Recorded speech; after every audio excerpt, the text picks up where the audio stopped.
La nieve no caía, sino que se suspendía, un torbellino lento y denso que engullía los faros del coche. Elena apretó los nudillos contra el volante, sintiendo como el plástico frío se incrustaba en su palma. El termómetro digital marcaba -5 grados centígrados, pero la temperatura real, la que le subía por la nuca, era la de un pánico frío. Solo. Sigue. El camino, murmuró, su voz ronca y delgada. Llevaba 3 horas en esa carretera. 3 horas desde que el GPS había muerto con un pitido moribundo y la última señal de telefonía se había desvanecido. 3 horas en las que los árboles, abetos altos y oscuros, habían pasado de ser un paisaje hermoso a barrotes de una celda. Su mente, hiperactiva, jugaba con la luz, creyendo ver figuras moviéndose entre los troncos oscuros, destellos fugaces que desaparecían al parpadear.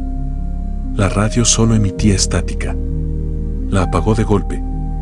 El silencio que siguió fue peor.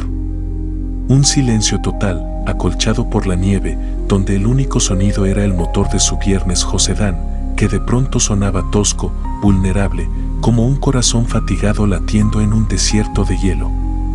El depósito de gasolina estaba a un cuarto.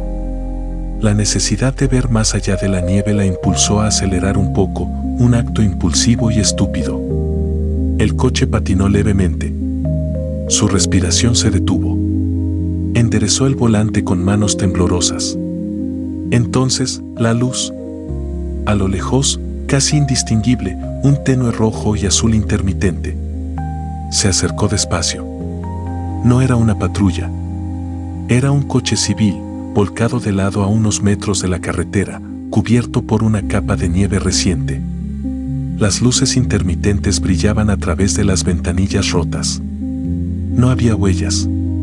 Estaba abandonado. Elena detuvo su coche a unos 20 metros y, contra toda lógica, apagó el motor.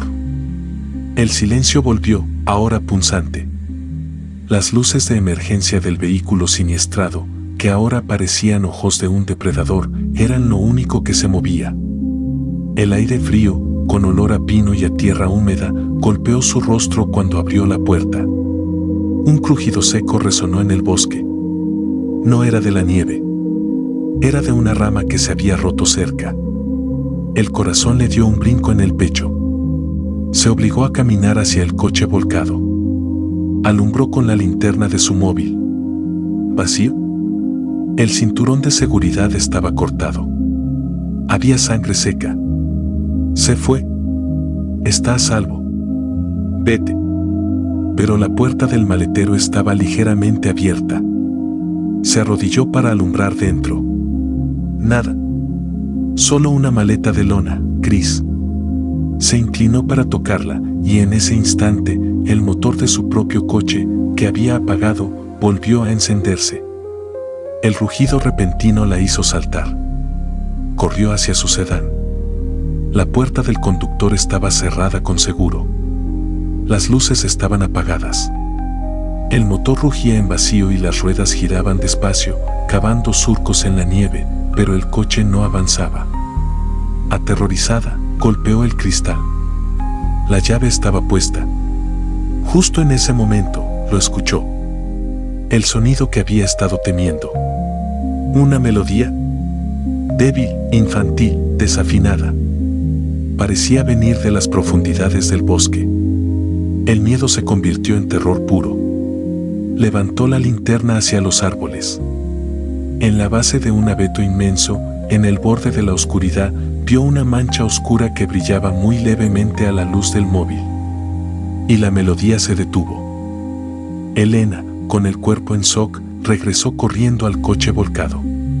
Necesitaba esconderse. Agarró la maleta de lona del maletero. La abrió con un tirón histérico. Dentro no había ropa. Había un único manojo de llaves de coche, idénticas a las suyas. Junto a ellas, un pequeño papel arrugado con una única frase escrita a mano.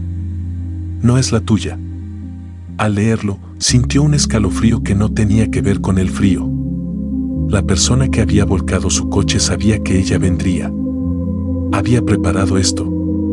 De repente, el rugido de su coche se detuvo. Un silencio absoluto. Se metió debajo del coche volcado.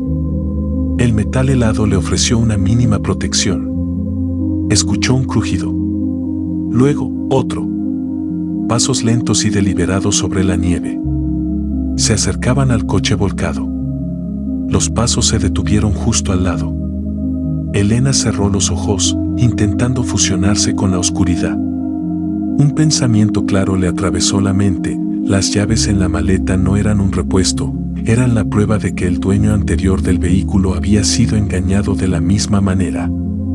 Alguien más había tomado sus llaves y la había dejado varada.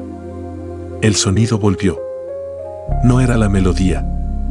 Era un rasguño, como uñas sobre el metal, justo encima de ella. La voz era un susurro gutural, amortiguado por la nieve y el metal. Mala elección, dijo la voz. Era grave, seca y sin emoción. Un peso cayó sobre la nieve a su lado. Era su propio móvil. La persona de pie junto al coche volcado lo había sacado de su bolsillo mientras ella estaba distraída. Luego, un sonido metálico y chirriante.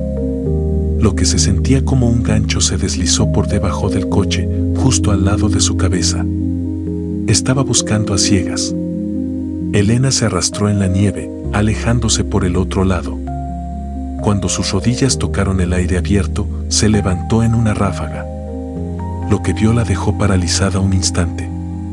Era un hombre alto, vestido con ropa de cazador cubierta de nieve, pero su rostro era apenas visible bajo una capucha profunda. Lo que la aterró no fue el hombre, sino lo que llevaba en la mano. Las llaves de su coche, ensartadas en el ojo de cristal roto del muñeco. Y en la otra mano, no un arma, sino una antigua caja de música de madera, que acababa de darle cuerda. La melodía, ahora clara y fuerte, la fijó en su lugar. Lo siento. Tienes que quedarte para el próximo. Su voz no era amenazante, era lamentadora. Mientras el hombre se acercaba lentamente, el pánico de Elena se cortó con una súbita y fría claridad.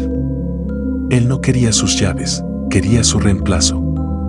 Con un grito desgarrador, Elena lanzó las llaves idénticas que había encontrado en la maleta directamente a su rostro.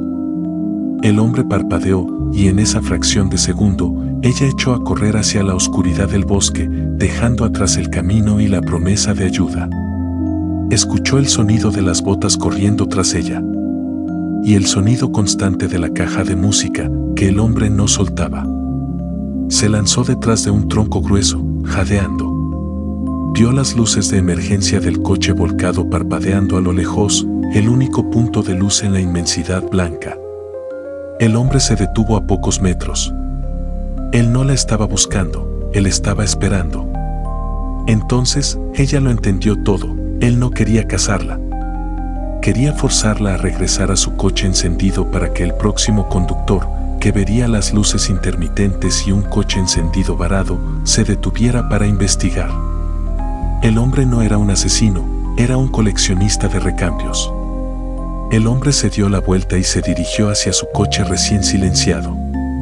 Elena, sabiendo que tenía que crear una distracción, lanzó la maleta de lona con todas sus fuerzas hacia el coche volcado.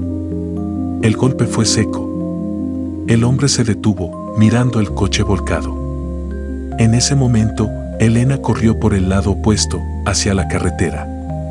Al llegar, se detuvo, giró su cuerpo y, con la adrenalina de la ansiedad, gritó con todas sus fuerzas. ¡Ayuda! ¡Está aquí! El hombre se giró hacia ella con una rapidez sorprendente, la caja de música aún sonando. Elena no se detuvo a mirar si venía. Corrió por la carretera, alejándose del hombre, del coche volcado y de la caja de música que sonaba ya como un requiem. Su única esperanza no estaba en huir, sino en su grito. Si había un próximo, él ya estaría advertido. Y mientras corría por la carretera nevada, sin luces ni ayuda, no pensó en el hombre, sino en el silencio que se apoderaría de la carretera una vez que la caja de música finalmente se detuviera. Elena se fue corriendo, pero la verdad es que nadie se va de ese bosque. Ella se llevó la ansiedad del frío y el eco de esa melodía infantil. Y quizás, también se llevó la carga de saber que el mal no es una bestia rugiente, sino una rutina que espera en la quietud. Así que, al volver a sus casas esta noche, presten atención a los silencios que hay entre los sonidos. No confíen en las luces parpadeantes que les prometen ayuda.